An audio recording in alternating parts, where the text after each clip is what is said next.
아멘. 오늘 아침 말씀 제목은 나는 너희의 하나님이니라 라는 제목입니다. 나는 너희의 하나님이니라.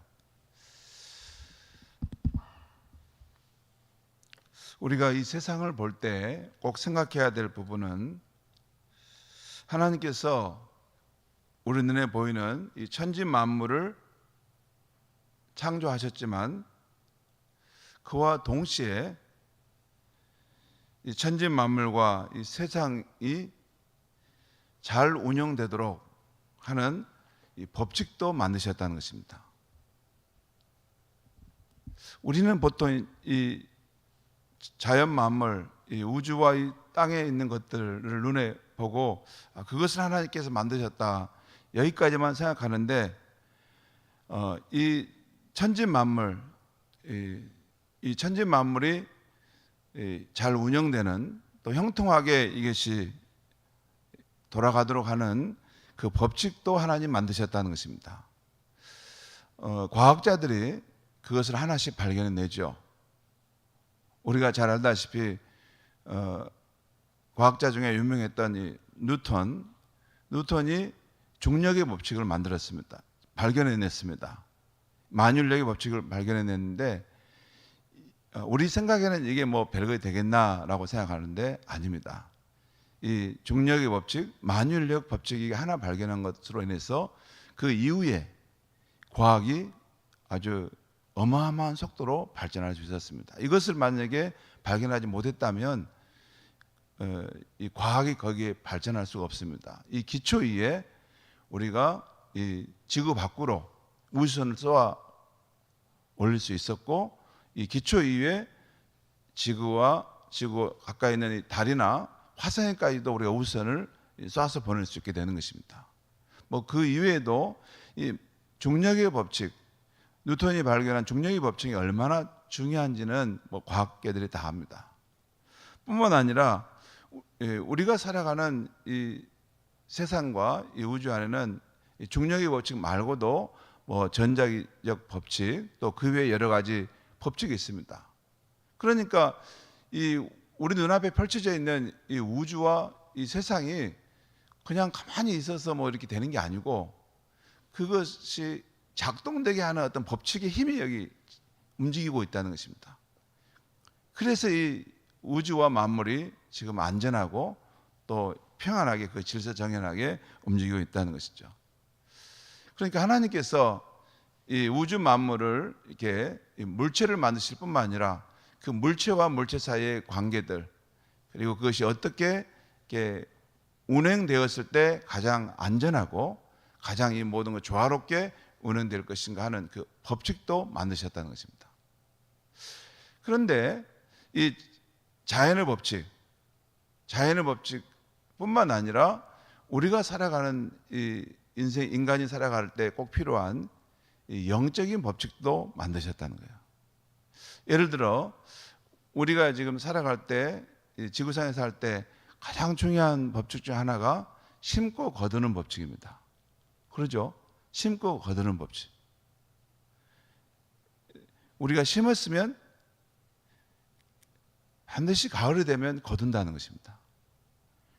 그리고 콩을 심으면 콩을 거두고 팥을 심으면 팥을 거둔다는 거예요. 여러분 이게 그냥 자연이 된다라고 생각하는데 그렇지 않습니다. 이것 하나님이 정하신 법칙이에요. 봄, 여름, 가을, 겨울이 오고 이게 낮과 밤이 있는 것도 그렇고 우리가 심으면 그 심은 것을 따라 거두게 되는 것 그것이 하나님이 정해놓으신 법칙인 것입니다. 그것은 물질 세계뿐만 아니라 영적인 세계에 있어서도 우리가 하나님 앞에서 심은 것 11조를 심은 것 또 하나님 앞에 또 하나님이 정하신 것을 따라 내가 심었을 때 그것이 열매를 맺는 거죠. 예를 들어서 내가 하나님을 경외하는 삶을 부모로서 살지 않습니까? 그러면 부모로서 하나님을 경외하는 삶을 살면 그것이 어디로 날아가는 것이 아니고 우리 자녀의 삶에 하나님을 경외하는 삶이 열매로 나타나는 것이죠. 반드시 그렇습니다. 하나님을 경외하는 삶을 살지 않았는데 자녀가 하나님을 경외하는 삶을 산다? 그럴 수는 없습니다. 그러니까 또 우리가 부모 세대에 우리가 거칠게 함부로 살고 하나님을 떠나서 이렇게 부끄러운 그런 삶을 살았을 때 그러면 그게 가만히 있느냐? 그렇지 않습니다. 그게 자녀의 세대에 또한 심은 대로 우리가 거두게 되는 그것이 하나님이 정하신 법칙인 것입니다.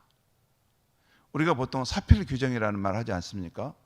일은 원래 그 자리로 반드시 돌아간다고 말이죠. 이것도 하나님이 세우신 이 땅의 법칙이기 때문에 그것이 그렇게 이루어져 가는 것이고, 단지 인간은 살면서 그 이치를 발견하는 것입니다. 그리고 살면서 그 이치를 발견하지 않고 알 수 있는 길이 하나 있는데, 그것은 성경에 하나님의 말씀 속에 그 이치와 법칙들이 나와 있는 것이죠. 이 성경에 나와 있는 그 하나님이 정하신 이 법칙 중에 가장 중요한 법칙 하나가 뭡니까? 십계명이죠. 십계명입니다. 이 십계명을 따라 살 때 너희의 삶이 안전하고 형통하고 복될 것이다. 그렇죠. 이게 하나님이 정하신 법칙입니다.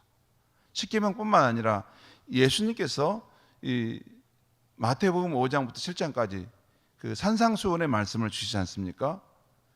이 천국 이 백성이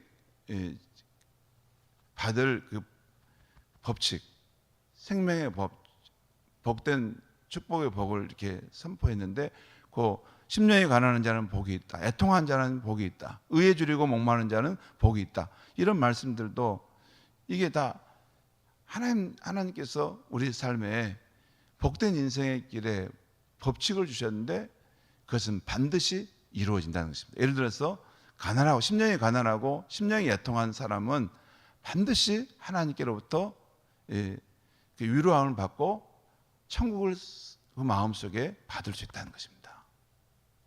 이것이 하나님이 정하신 이 법칙인데, 우리 인생이 이 세상 살아갈 때 그 법칙을 따라 살아가면 형통하게 되고 잘 된다는 것입니다. 그 생각을 항상 할 필요가 있습니다. 우리가 왜 이 하나님 말씀들을 이게 준행해야 되는가? 왜 이 말씀을 이렇게 율법적으로 늘 의무감으로 따라야 되는가? 그렇지 않습니다. 이것은 우리 인간이 하나님이 정하신 법칙 안에서 형통하게 잘 사는 그러한 법칙으로서 우리에게 주어진 것입니다. 하나님보다 우리 인간을 더 잘할 수 있는 분이 누가 있습니까?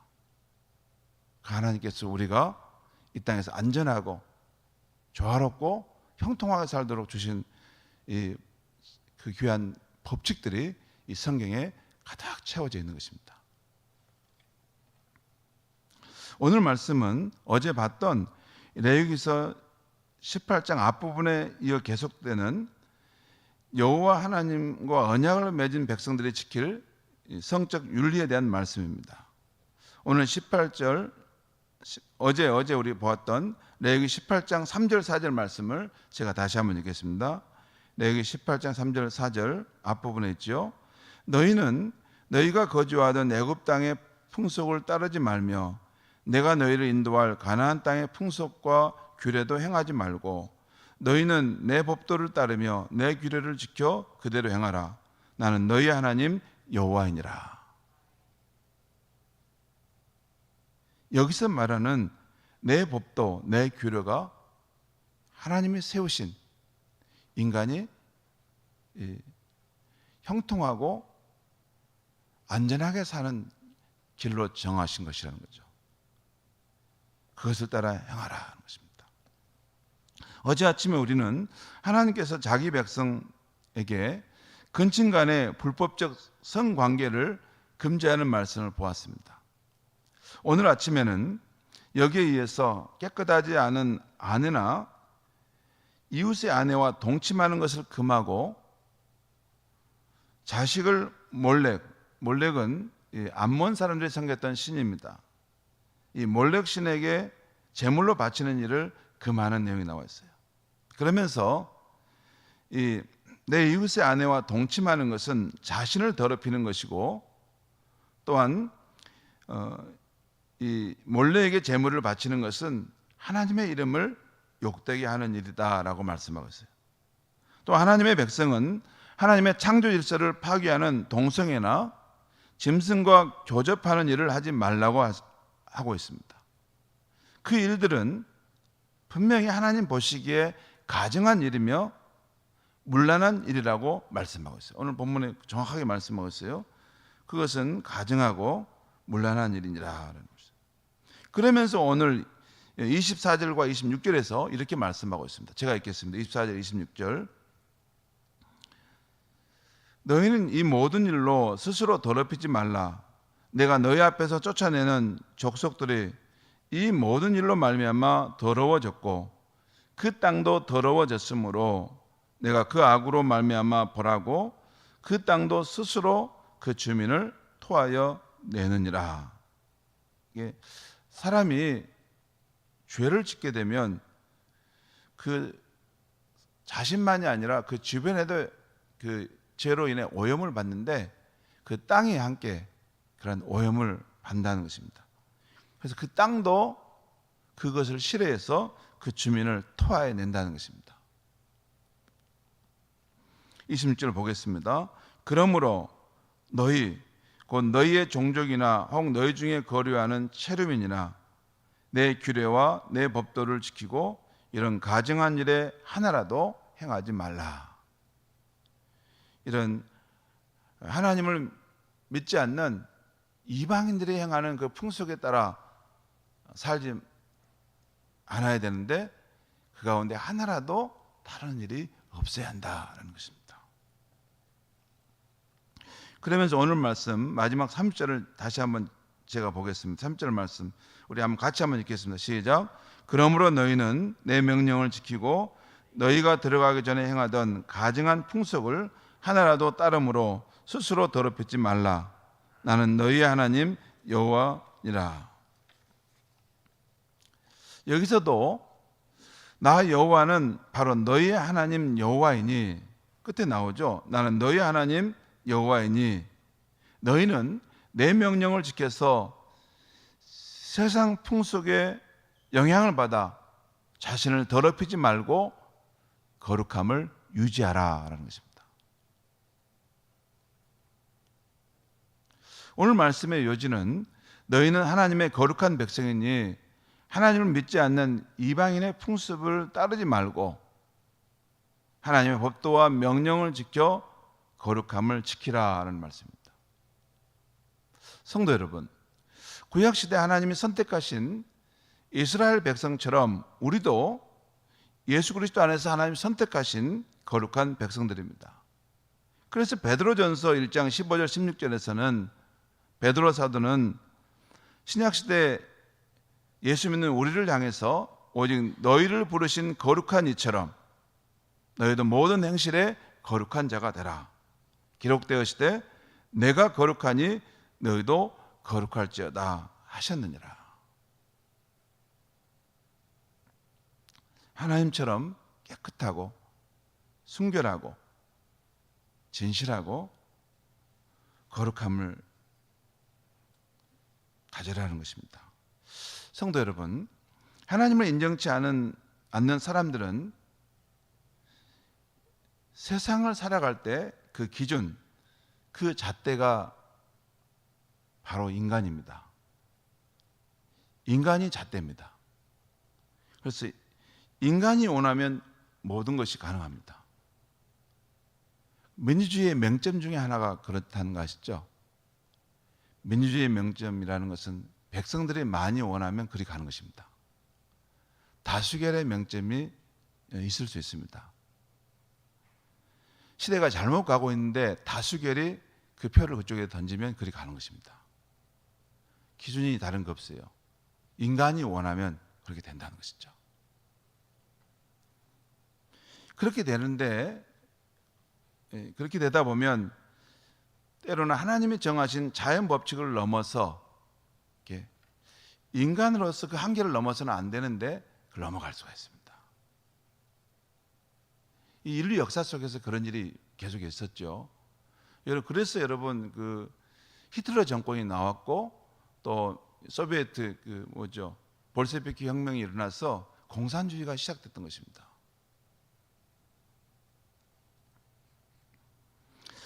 아무튼 인간이 모든 세상의 기준이 될 때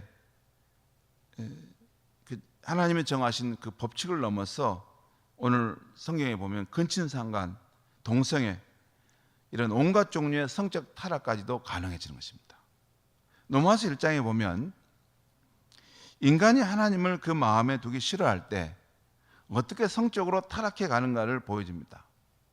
곧 하나님이 세우신 창조 질서인 한 남자와 한 여자가 만나 가정을 이루는 그 삶이 파괴되고, 여자가 여자와 만나고 또 남자가 남자와 만나서 부끄러운 일을 행하게 되는 것을 보여줍니다. 로마서 1장은 그 당시 로마 사회에 보내는 편지이기도 했습니다. 그러니까 그 당시 일어나는 그 풍습을 사도 바울이 하나님의 말씀으로 그것을 판단하면서 하나님 복음 안에 들어오라라는 말씀을 하고 있죠.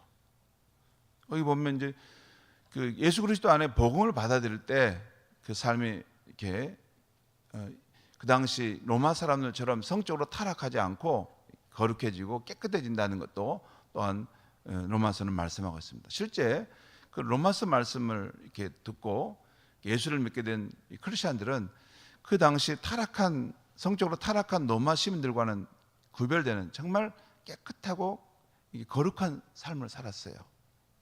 그래서 그 당시 로마 제국의 어떤 중심 핵심 그 정부의 지도자들은 기독교인들은 싫어했지만 그 여인들을 자기 집의 며느리로 삼으려고 했습니다. 왜냐하면 깨끗하고 정결한 사람들이었기 때문에. 실제 그랬습니다. 그래서 그 기독교인들이 로마 지도자들의 중요한 그 인물들의 부인이 되면서 그 로마가 기독교 복음화하는데 중요한 영향을 미쳤던 것이죠. 아무튼 이런 하나님의 인정치 않는 그런 인간이 중심이 된 세상에서는